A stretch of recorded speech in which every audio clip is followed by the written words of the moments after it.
السلام علیکم، کیسے ہیں آپ سب؟ امید کرتی ہوں آپ سب خیریت سے ہوں گے۔ آج میں لے کر آئی ہوں آپ کے لیے ایک دلچسپ کہانی، دی اگلی ڈکلنگ۔ یہ ایک موسم گرما کی دوپہر تھی۔ ماں بطخ نے انڈے دینے کے لیے تالاب کے کنارے ایک درخت کے نیچے ایک خوبصورت جگہ تلاش کر لی۔ اس نے 5 انڈے دیے۔ اس نے محسوس کیا کہ ان 5 انڈوں میں سے ایک انڈا مختلف تھا۔ وہ تھوڑا پریشان ہو گئی، لیکن اس نے ان کے پھوٹنے کا انتظار کیا۔ ایک خوبصورت صبح آخرکار ایک ایک کر کے سارے انڈے پھوٹنے لگے۔ بچے بولنے لگے، تمام انڈے پھوٹ گئے۔ بطخ کے سارے بچے انڈے کے کھول سے نکل کر سر ہلا رہے تھے۔ سب ٹوٹ گئے تھے، صرف ایک کے علاوہ۔ اوہ کتنے پیارے بچے ہیں میرے، کتنی قسمت والی ماں ہوں میں، لیکن یہ 5ویں کو کیا ہوا ہے؟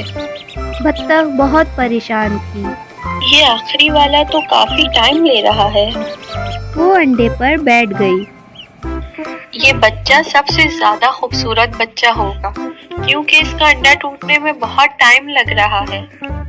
ایک خوبصورت صبح جب انڈا پھوٹا، وہاں سے ایک بدصورت سرمئی رنگ والا بچہ نکلا۔ بطخ کا بچہ اپنے دوسرے بہن بھائیوں سے الگ تھا۔ وہ کافی بڑا تھا، بلکہ وہ بدصورت بھی تھا۔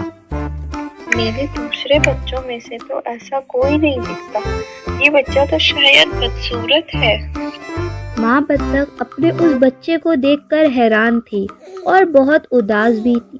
اس کو امید تھی کہ ایک دن وہ اپنے بہن بھائیوں کی جیسا ہو جائے گا، مگر دن گزرتے گئے اور بطخ کا بچہ بدصورت ہی رہا۔ اس کے سبھی بہن بھائیوں نے مل کر اس کا مذاق اڑایا اور وہ اس کے ساتھ نہیں کھیلتے تھے۔ بطخ کا بچہ بہت اداس تھا۔ تم بدصورت ہو، زمین پر ایک بدصورت چیز دیکھے، تم یہاں سے چلے جاؤ، تم بالکل اچھے نہیں۔ وہ سب اس پر ہنس رہے تھے۔ بطخ کا بچہ بہت اداس تھا۔ وہ بدصورت بچہ تالاب کے پاس گیا اور اپنی شکل کو اس نے غور سے دیکھا۔ کوئی مجھے پسند نہیں کرتا، میں بہت بدصورت ہوں۔ بطخ نے اپنے گھر والوں کو چھوڑنے کا اور جنگل میں کہیں دور جانے کا فیصلہ کیا۔ بطخ کا بچہ بالکل اکیلا جنگل میں بھٹک رہا تھا۔ جلد ہی موسم سرما آ گیا۔ بطخ کا بچہ بہت اداس تھا۔ کھانے کے لیے غذا اور رہنے کے لیے جگہ کچھ بھی نہیں تھا اس کے پاس۔ وہ ایک بطخ کے خاندان کے پاس گیا۔ انہوں نے اسے جھڑک دیا۔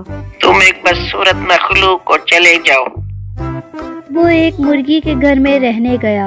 وہاں پر اسے مرغیوں نے اپنی چونچ سے مارا اور وہ وہاں سے بھی بھاگ گیا۔ وہ راستے میں کتے سے ملا۔ کتے نے اسے دیکھا اور وہاں سے چلا گیا۔ بطخ کے بدصورت بچے نے خود سے سوچا، میں نہیں جانتا تھا میں ان سے بدصورت ہوں، تبھی مجھے کھانا نہیں چاہتا تھا۔ بدصورت بچے نے دکھی ہو کر جنگل میں واپس بھٹکنا شروع کر دیا۔ وہاں وہ ایک کسان سے ملا جو اسے اپنی بیوی اور بچے کے پاس اپنے گھر لے گیا، لیکن وہاں پر رہنے والی بلی نے اسے کافی پریشان کیا۔ اسی لیے اس نے کسان کا گھر بھی چھوڑ دیا۔ جیسے ہی موسم بہار آیا، ایک بار پھر ساری چیزیں تازہ اور ہری بھری ہو گئی۔ وہ چلتا گیا اور چلتا گیا۔ اس نے ایک ندی دیکھی۔ وہ دوبارہ پانی دیکھ کر بہت خوش تھا۔ وہ اس ندی کے اور قریب گیا۔ ایک خوبصورت راج ہنس کو تیرتے ہوئے دیکھا۔ اس کو اسے پیار ہو گیا۔ بطخ کا بچہ خود سے شرمندہ تھا اور اپنی گردن نیچے کر لی۔ نیچے کرتے ہی اس نے پانی میں اپنا عکس دیکھا اور حیران رہ گیا، کافی پریشان ہوا۔ وہ اب بدصورت نہیں رہا، وہ ایک خوبصورت راج ہنس میں بدل گیا تھا۔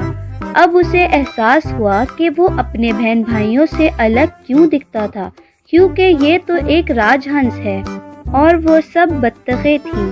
اس نے اس خوبصورت راج ہنس سے شادی کر لی۔ جس سے وہ پیار کرتا تھا، اور اس کے بعد وہ ہمیشہ خوش رہنے لگا۔ اگر آپ کو ہماری کہانی پسند آئی ہو تو اسے لائک کریں، شیئر کریں اور زیادہ سے زیادہ سبسکرائب کریں، اور ہاں، بیل آئیکن کے بٹن کو دبانا نہ بھولیں۔ شکریہ۔